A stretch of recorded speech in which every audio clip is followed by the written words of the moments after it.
All right, what is up, gamers? What is good? We got a new chapter of One Piece 1156.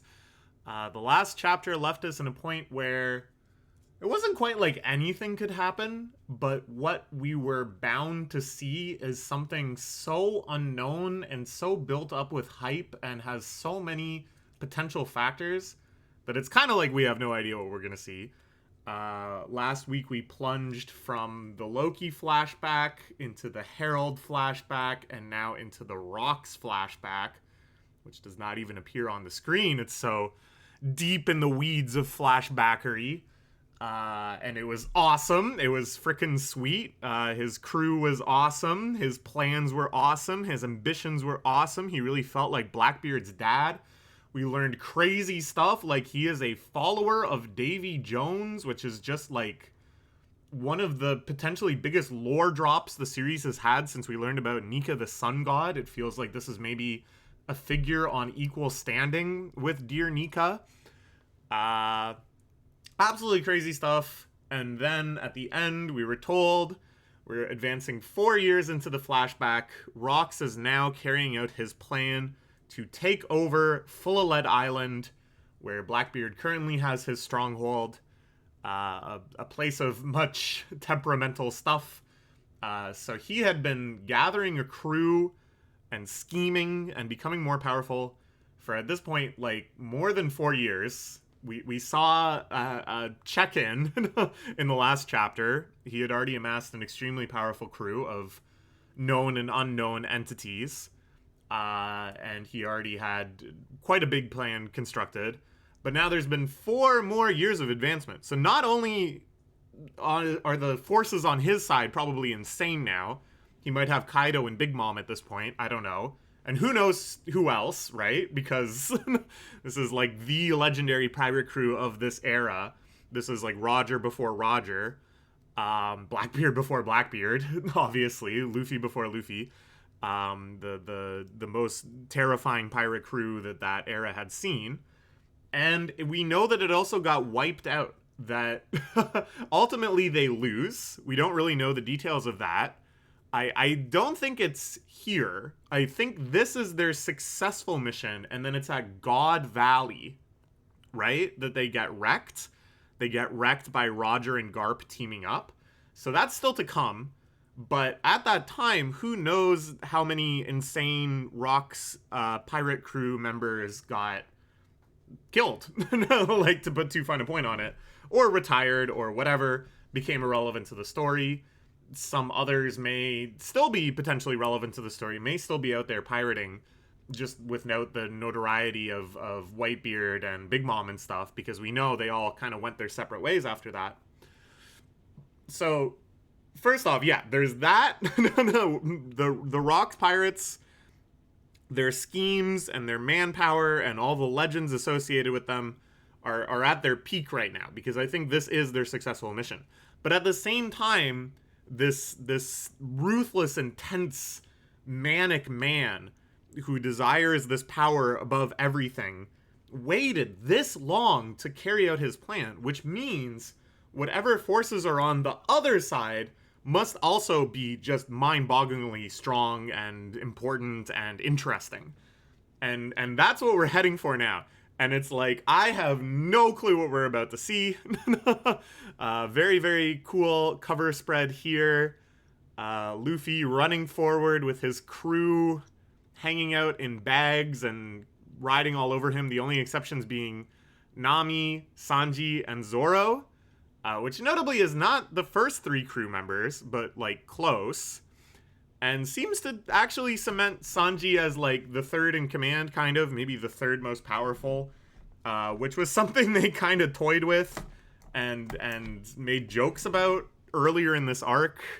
That Zoro also has Conqueror's Haki, and Sanji is like, what about me? And they've made a lot of other jokes about Sanji, whether or not he's still part of the monster trio. Is it even the monster trio anymore? Is Jinbei stronger than him? When Loki joins, is Loki going to be stronger than him? But I think this is showing that Sanji's on the road to hitting that echelon. And here he's very clearly paralleled with Scopper Gaban, that we also see the big three of Roger's crew, Roger in the back, Raleigh on the left, and Gaban on the right, paralleled very clearly with those members in Luffy's crew. So good news for Sanji fans. Good news for Sanji fans. This is a promise of redemption. This is a promise of continued relevancy. That when the chips are all on the table, when we're in the final showdowns, that's where Sanji is going to be in the hierarchy. Okay. All right, let's plunge into the chapter itself. This is 1156 Idols. Back in this time, a group of idols roam the sea. Oh, the Kuja Pirates! This is so cool because, yeah, like we've heard stories of Shaki. Shaki was the previous Kuja Emperor before she settled down in the Saburi Archipelago. And that was back when the Kuja Pirates were much more of a menace. Now they just kind of hang out on their island, as far as I can tell. They don't do that much rampaging. This is before they were Shichai Bukai, obviously, too, which probably puts some dampering on their wild expeditions, sorry. Stole everything we have, and the men folk weren't helping. Even the Navy had trouble dealing with them. They're known as the Kuja Pirates, a band of warriors from the exotic country of women.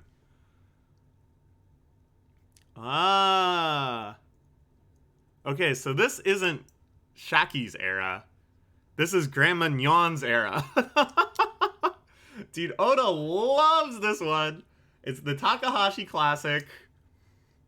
Babe, all the way up until 1 year you become a little withered old crone. Like that. Stussy was like that. Grandma Nyan here, Gloriosa, is like that. It's a little rude, dude. The men can go on to be like Whitebeard, a badass old man. But the women just become little mole rat type figures. But they're so awesome too. I love the powerful old lady trope. There's a great one in Sanda. Everybody should read Sanda. Feels very Takahashi-esque. Only I could strip away this beauty of mine. I like that it's really the same dynamic as they have in Amazon Lily now. Where they're all obsessed with Boa Hancock in the same way. Look at all your fan letters. Oh, Lady Shaki. Yeah. So is Shaki like the next up, I guess?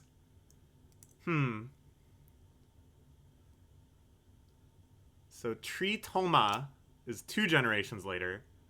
So this is still a ways before Boa Hancock. Okay. The true sire of the signs who outshone even Gloriosa's Bose was her first mate. Oh, okay. So Shaki was the first mate. Okay. Oh, and that's the Roger Pirates. Bro, they got the egg. Okay. Every time we see the Oro Jackson, there's a giant fucking egg sitting in the middle of the ship. Okay. Every time. They must have got it pretty early on, because this, I think, would be pretty early in their pirating career, I would imagine. What is in the egg? What is in the egg? They made a model kit of Roger's ship, and you get to build the egg. But what do you put inside of it? I don't know. Something's going on with that egg. What's in the egg? So that's exciting to see. There's the egg. You can see it. What's going on? What's in the egg? Okay. What does the Roger Pirates want with the Kuja Pirates? Oh my god, there he is. Is this also a Roger flashback? Are we just piecing together the Roger story from the Odin flashback and now from the Rocks flashback? By the way, Rocks hasn't even appeared in this chapter yet. Is this even the Rocks flashback? It's just this era flashback. But yeah, you can see this is definitely very early Roger. He doesn't have the mustache. He's still wearing his straw hat. The straw hat that he gives to Shanks. My affections to return. Oh boy. It's the crazy love triangle thing. Every move and gesture of her body, pure seduction. Everybody freaking out over Shaki. In her presence, flowers wilted and crumbled, birds forgot how to sing, and people erupted into fighting.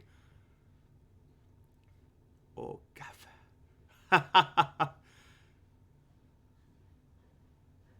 Ooh, in the face of such beauty, the mighty made fools of themselves. Could this be Ace's mom? No, we already know Ace's mom. As soon as I said that, I was like, no, we actually saw all of that. that was already explained. But I will belong to no one. Oh my god. And there's... Oh, Raleigh even gets stunned. Oh, that's so good, dude. It's a bunch of idiots over here. I mean, she's pretty freaking badass. Nobody can deny that. This is so fun. This is so fun. It's like... I feel like, you know, that One Piece, in many ways, isn't really a pirate manga. Like, it is and it isn't. It's themed around pirates, obviously, and the way that the plot moves forward is through pirate adventures.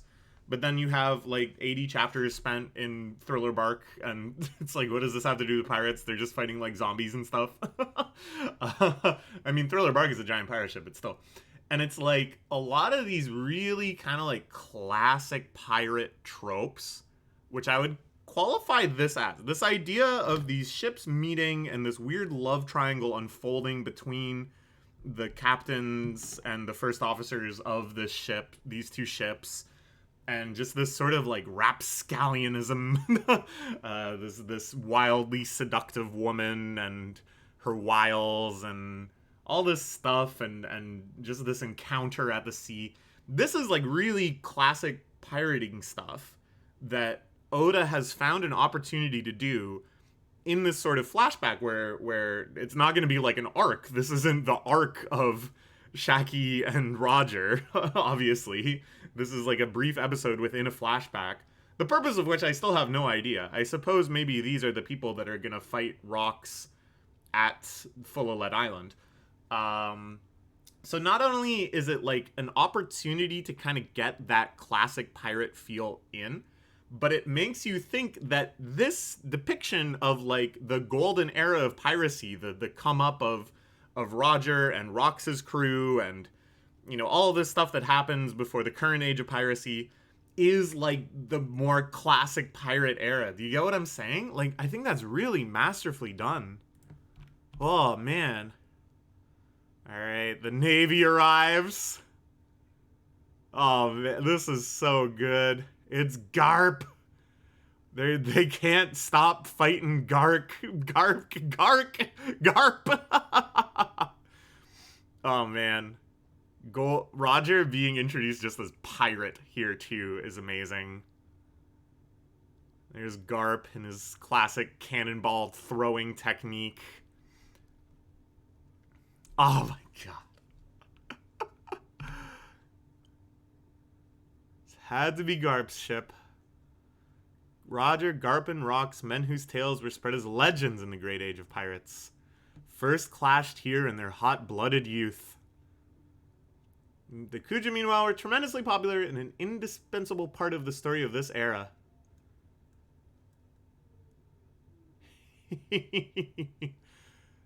She's so overwhelmed by watching. Look at the way that Roger gets, like, squished here, too. It's so good, man. It's such a badass panel, and it's so goofy at the same time. Desire of all the salty dogs of the sea. Their boundary coasters were created for considerable sums. Okay. So, Shaki becomes Empress, sure. Okay, now we're back in Elbaf. How bad has behavior's been when you're gone?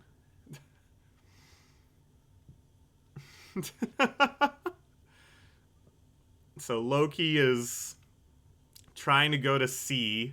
He's been so enamored by Rocks.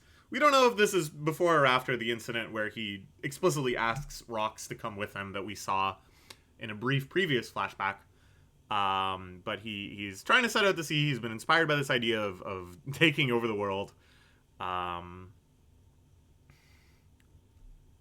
Hadjudin's mom really trying to be nice here, but they're at odds for sure. Just want to pretend to be my mom and live in the castle. You just want all the money. You kids are being too sweet. Sick of this country already. Everyone's so weak and wimpy and trashy. I want to be free like Rox.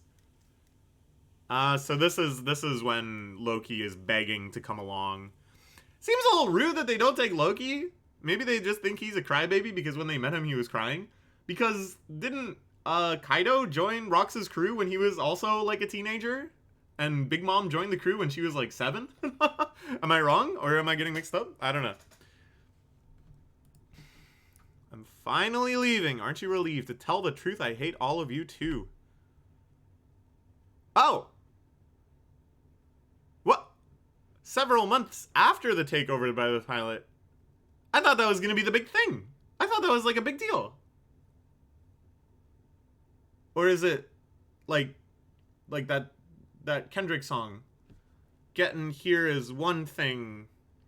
Staying here is another. Why did I reference that? Is it that taking over it actually wasn't that hard? Apparently, because it just happened. And we didn't see any of it. And it's more that like securing it and reigning over it is the hard thing, I guess. I don't know. I want to join the Rox Pirates. Everybody wants to do that, but you'll never even meet it. Rox Pirates are the all-stars of evil on the sea. That fish-shaped rock. Ah, yeah, it's before it looks like a skull. It does kind of look like a fish. The further inland you go, the crazier folks get. I like this. I like how this is set up, that it's just it's like the wilderness in RuneScape. And the further you go in, the higher level the encounters get. Ooh, Mobster Kyo. Future Silver Axe. This is Silver Axe. Powerful figures drawn to rocks, brought over muddy types in their wake. Silver Axe. Is he one of Shiki's? Well, Shiki is the Golden Lion. I'm trying to remember the movie. I did watch this movie, the Shiki movie. Did he have a guy that was called the Silver Axe as well? I can't remember. We'll look it up after. I think opening these holes is the right idea. Don't you agree? Sum it up. There's 2 devil fruits out there that I want. One of them is likely you found an Elbaf. Power will only be truly unlocked if Harold eats it. That must be whatever Loki ate. That must be the fruit that Loki ate. That must also be tied up in the incident where all the giants attack Harold. You want to find Galilea, right? I only know of them as a legend. There's Captain John, the big drinker Captain John. We saw him as a zombie. We know all about his treasure. So the Galilea is the band of frozen giants, I think. Yeah, I think that's what they're referring to. Which has been mentioned a couple times now. The continent of ice that encloses frozen giants. Now, I imagine that that's where Ors is from, right? That they found Ors's corpse frozen. Moria did, right? So this is suggesting that there's like a whole army of giants the size of Ors frozen in the ice somewhere. Which is pretty awesome. They exist, they're corpses. There's Struzen. We saw him a lot during Whole Cake, obviously.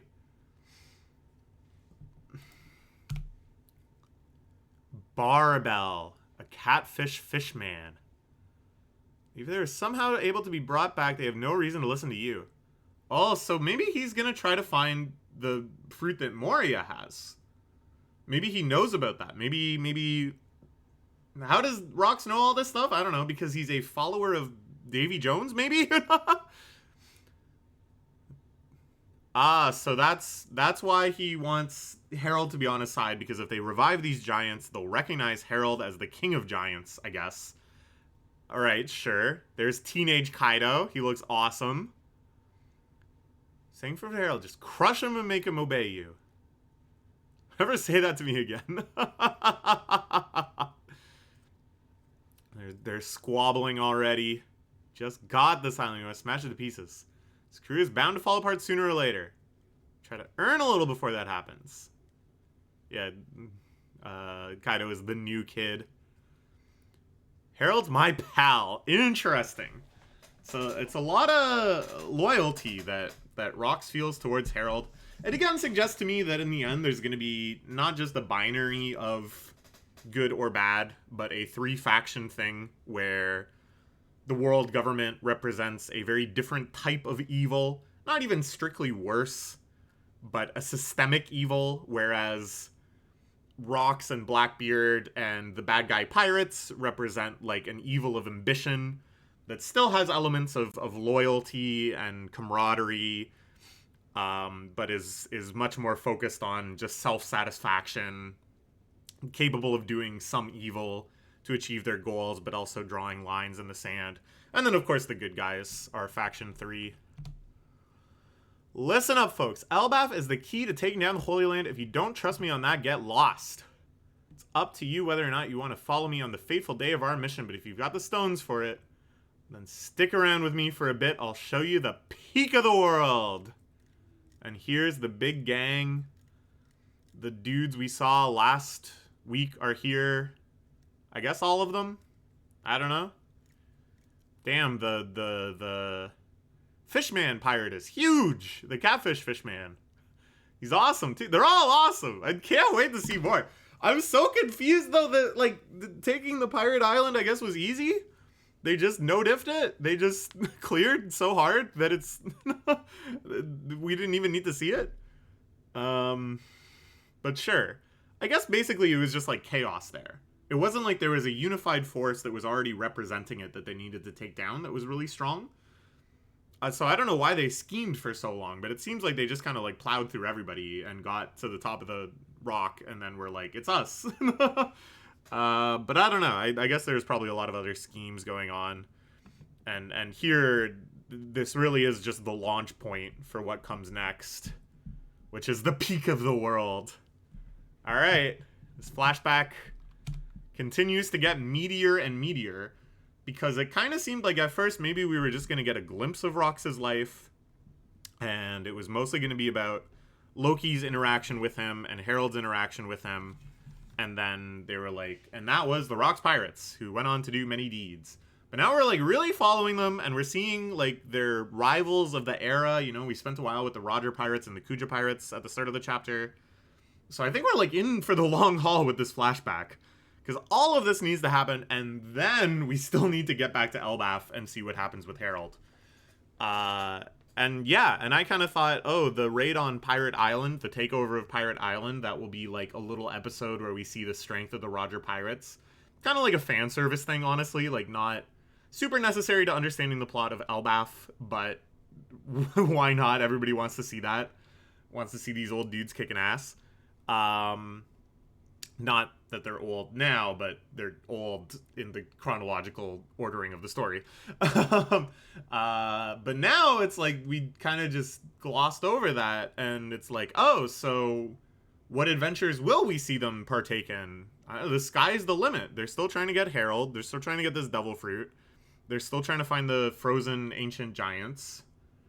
Then they're gonna just attack the Holy Land, but we kind of know that doesn't happen. Or actually, we kind of do, because God Valley is something that was owned by the world government, right? The battle at God Valley, unaffiliated with the world government.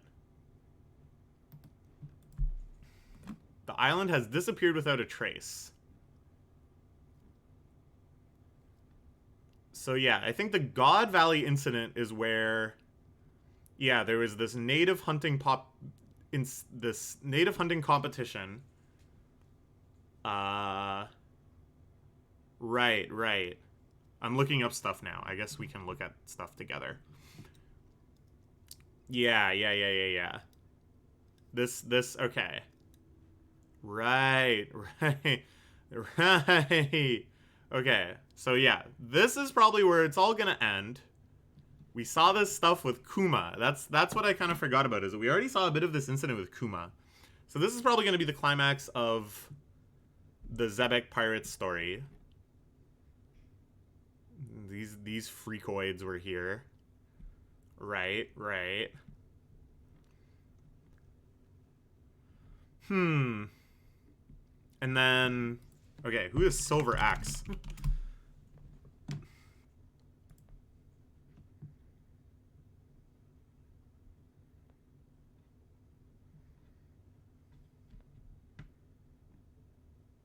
Huh. Oh, that's where he was just mentioned by Sengoku during that chapter where... okay.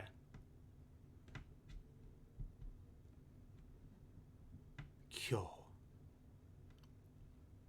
Huh.